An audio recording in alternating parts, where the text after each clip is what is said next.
మేము తప్పులు చేస్తే మామూల్ని ప్రశ్నించి ప్రజల తరపున పోరాడాలని కోరుకున్నటువంటి తత్వం మా ప్రభుత్వాన్ని. కానీ గత 8 నెలలుగా ఆయన చాలా బిజీ ఉండే.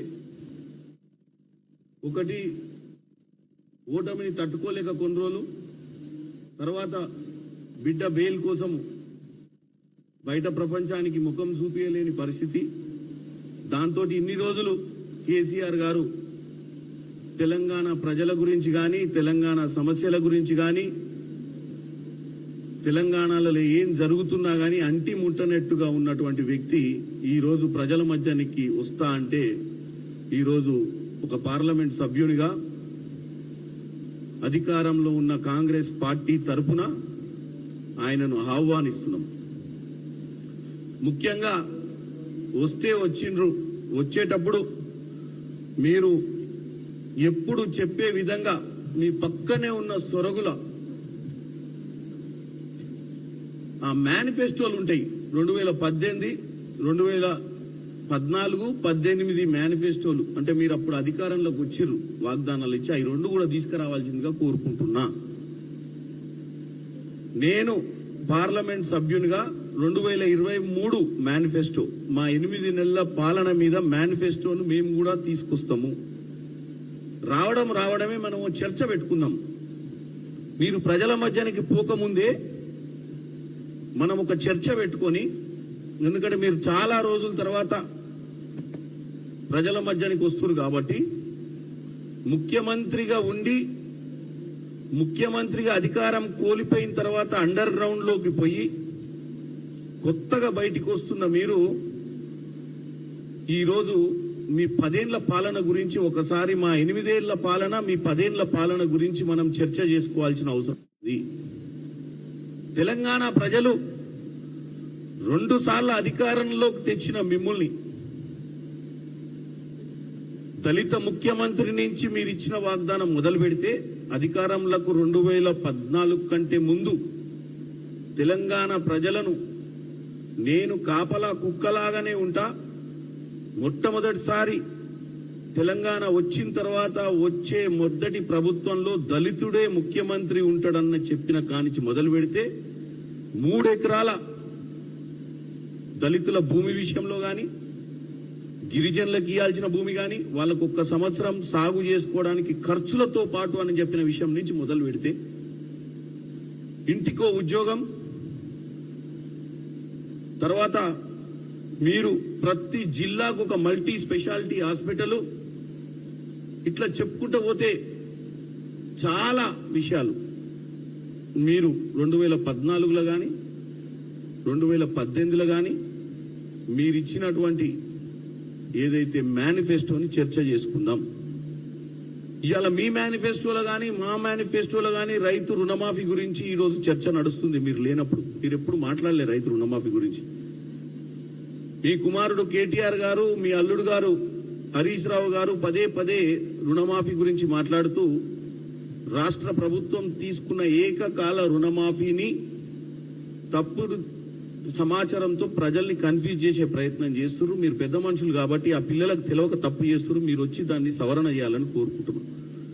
మీరు 14లో ఇచ్చిన హామీ 4 ఏళ్లలో దఫాల వారీగా చేసుకుంటా. మేము 8 నెలల్లోనే ఒకేసారి ఇప్పుడు 18,000 డిస్బర్స్మెంట్ అయింది. ఇంకా మిగతా 13,000 కూడా, ఇంకా 4 లక్షల ఖాతాలను ఐడెంటిఫై చేసినాము. కరెక్షన్స్ నడుస్తున్నాయి, వాటిని కూడా వేసే ప్రక్రియ ప్రభుత్వం తీసుకుంది. సో మనం తెలంగాణ ప్రజలకు మీరిచ్చిన హామీల మీద క్లారిటీగా ముందుకు పోవాల్సిన అవసరం ఉంది. మీరు వచ్చిన తర్వాత ఇప్పుడు కథన బేరీలో మీరు వస్తారు కదా, ప్రజల మధ్యానికి వచ్చినప్పుడు మనం చర్చ చేసుకుని ప్రజల మధ్యానికి పోవాలి. అప్పుడు మిమ్మల్ని కూడా ప్రజలు ఆదరిస్తారు. కాంగ్రెస్ పార్టీ 8 నెలల అధికారం వచ్చిన తర్వాత ఏం చేసిందనే చర్చ జరగాల్సిన అవసరం ఉంది. మేము వచ్చిన తర్వాత ఉచిత బస్సు, మేము వచ్చిన తర్వాత 200 యూనిట్ల కరెంటు, మేము వచ్చిన తర్వాత 500 సిలిండరు, మేము వచ్చిన తర్వాత రైతు రుణమాఫీ, మేము వచ్చిన తర్వాత చేసినటువంటి కార్యక్రమాలన్నీ కూడా ఈరోజు మేము చర్చిస్తాం. మీరు రమ్మంటే మీ ఫామ్ హౌస్ దగ్గర పెట్టుకుందామా, ఈరోజు మా భువనగిరి పార్లమెంటు, యాదాద్రి భువనగిరి పార్లమెంట్లో పెట్టుకుందామా, లక్ష్మీనరసింహస్వామి యాదాద్రిలోనే పెట్టుకుందాం, చర్చ. ఎందుకంటే మీరు మొట్టమొదటిసారిగా వస్తుర్రు. మనం ఒకసారి చర్చ పెట్టుకున్నాక మనకి ఇంతకంటే ఎక్కువ అంశం మనం మాట్లాడాల్సినవి ఉన్నాయి. తర్వాత ఏంటిదంటే 8 నెలల ప్రభుత్వంపై రోజు చిందులేసుడు గొప్ప కాదు. తెచ్చుకున్న తెలంగాణకు ఇచ్చిన హామీలు మీ టైంలో 2014 విభజన హామీల ప్రకారము మీరు మేము కలిసి బీజేపీ మీద పోరాటం చేయాల్సిన అవసరం ఉంది. ఇలా మీరు బయటకు వస్తారు కాబట్టి మొదట మన ఇద్దరం మాట్లాడాలి, మన రెండు పార్టీలు మాట్లాడాల్సిన అవసరం ఉంది. మూడోది మనం అందరం కలిసి బీజేపీ మీద, బీజేపీ ఇచ్చిన హామీలు తెలంగాణ కోసం వాటి మీద మాట్లాడాల్సిన అవసరం ఉంది. ఎందుకంటే తెలంగాణ ప్రజల కోసమే ఉద్యమం చేసిన మీరు, తెలంగాణ ప్రజల కోసమే తెలంగాణ తెచ్చిన అని చెప్పుకునే మీరు, తెలంగాణకు జరిగిన అన్యాయం, బీజేపీ చేసిన అన్యాయాల మీద కూడా మనం కలిసి పోరాటం చేసి, మనకు ఆ రోజు ట్రైబల్ యూనివర్సిటీ నుంచి మొదలు పెడితే బయ్యారం ఉక్కు కర్మాగారం, కాజీపేట రైల్ కోచ్ ఫ్యాక్టరీ, ఐఐఎంలు, ఇటువంటి ఐఐటీలు, ఇటువంటి సంస్థలు ఎన్నో ఇస్తామని చెప్పినటువంటి బీజేపీ ఏది ఇవ్వకుండా మొండి చేయి చూపించినటువంటిది మీ అందరికి తెలుసు. మా ముఖ్యమంత్రి గత 8 నెలల నుంచి ఒక్కడు ఈ పార్టీ తరపు నుంచి, మా మంత్రులందరూ పదే పదే ఢిల్లీకి పోయి అక్కడున్న మంత్రుల్ని కలుస్తూ విభజన హామీలు నెరవేర్చాలని, గతంలో ఉన్న బకాయిలన్నీ కూడా చెల్లించాలని, రాష్ట్రం పరిస్థితి గత 10 ఏళ్ల పాలనలో అప్పుల పాలైన రాష్ట్రాన్ని బాగు చేసుకోవాలన్న ఆలోచనతోటి ముందుకు పోతున్నారు. కాబట్టి కేసీఆర్ గారిని ఈరోజు నేను ఆహ్వానిస్తూ, నేను అడిగినటువంటి ప్రశ్నలకు సమాధానం చెప్పాల్సిన అవసరం ఉంది.